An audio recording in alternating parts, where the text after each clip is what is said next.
Hey guys, how's it going, companion? So, just happens to be that time again where there's a very anticipated beta being launched, and a lot of people who think they should have gotten in the beta and want to play the game and are so excited and so disappointed at the same time. They speak their mind on the Reddits, on the forums, and, a lot of drama ensues. And I've been there. You know what? I actually have never received a beta invite from Blizzard for any Blizzard game ever. And usually it's been done through D2JSP or some friends or some connections, some people that watch the stream. I get the hookups, but it's never by Blizzard. I'm not, I'm never part of the freebie every beta action type of thing. But when it comes to Diablo 3 ROS expansion that's going on right now, I very much wanted to play yesterday, but it looks like I'll get a chance to play today. So I'm a very lucky person.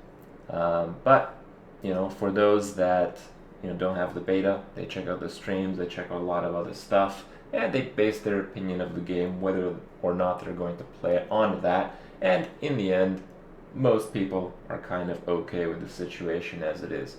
But I want to compare the situation because, I'm sure Blizzard tries to do things a little bit better if they can. I want to talk about the current state of the beta, even though I haven't actually played Diablo 3 on the beta yet. I've watched other streams, I kind of have some idea about what's going on, and I kind of want to relay some information to really show you guys a really good example. Blizzard has done some really cool stuff for gaming, and in my opinion, when Diablo 3, not the expansion, but the original Diablo 3, when that beta went live, I think that was one of the best ways to really launch a beta. So what do I mean by that? Well, if you take Hearthstone into consideration, people who want to play Hearthstone but can't, they're in a really shitty spot.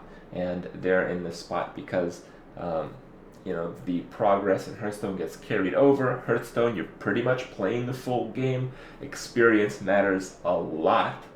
And, there's really not much surprise. Like, yeah, the game gets launched, but, the amount of people that, have had the beta, they're not going to be that super excited to play. It's going to be like, yeah, alright, let's play some more. We'll play against some newer players and that. But, it's not really a significant thing when the game gets launched. And I feel similarly what they've done with the Diablo 3 expansion in the beta.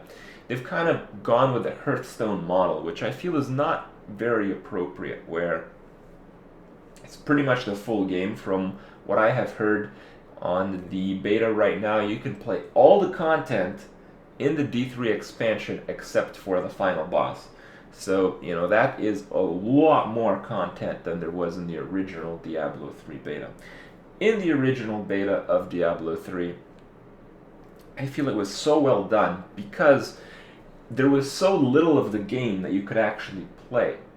And this is very important, not only to the people who test the game, but also to the people who don't have the beta access. Because in the original version, you could level, I think, to level 13 or something like that, which took like 30 minutes, and you killed the Skeleton King, which wasn't even the full first act. But the people who really wanted to play, the people who were really interested, it was very easy to get access to an account because the people who had access didn't really care. A lot of them had already been satisfied with just one or two runs through the game and didn't really mind giving their account to others who were really interested. People like me who were really interested, we spent a lot of time trying to figure out how the game worked by scaling up what was there to what we thought would be there if there were more acts, if there were more things. So the people who could do the theory crafting to really see how the game would progress could, and the access to the game was very easy because there wasn't much there.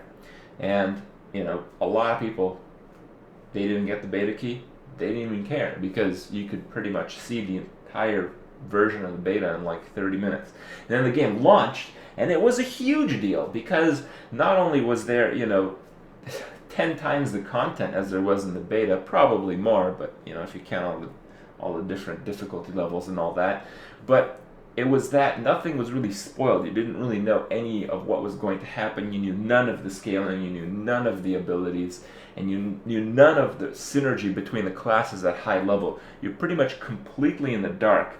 And when all of this comes live all at once, it really highlights the players who have the ability to work together, and it really highlights a sense of adventure for those who really just care about playing the game for the first time.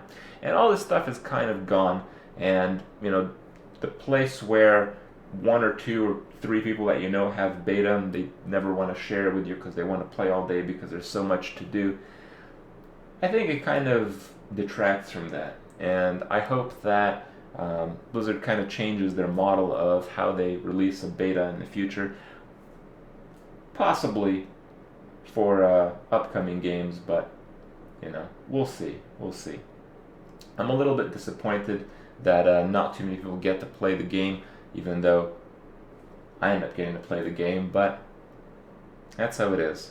It really sucks for those that don't have the access, but it seems that this might just be the way that Blizzard's going to handle these things, so too bad. Oh well, hope you guys enjoyed it. Hopefully you guys reminisce a little bit about the short but sweet D3 original beta, and I'll see you guys tomorrow.